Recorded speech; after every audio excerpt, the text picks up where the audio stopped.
এইটো আমাৰ মালিকৰ মা, এইটো হ'ল ৱাইফ, এইটো হ'ল মোৰ ৱাইফ। তাই আজি এই পোষ্টটো ঢালি আছোঁ। ফাৰ্ষ্টতে পোষ্টটো ঢালাৰ কাৰণে এখন ভিডিঅ' কৰি আছোঁ। আপোনালোকে বেছি বেছি কৰি শ্বেয়াৰ কমেণ্ট কৰিব। ভিডিঅ'টো যদি ভাল লাগে বেছি বেছি পেজটো ফ'ল' কৰিব। চাই লওক, এইটো আমাৰ মালিকৰ মা, এইটো হ'ল মালিকৰ ৱাইফ, এইটো মোৰ ৱাইফ।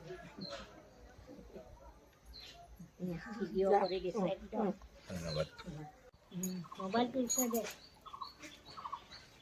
পূজাৰী বাবা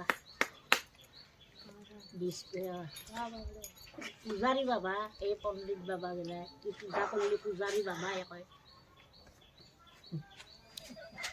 হাঁহি বহিব লাগছে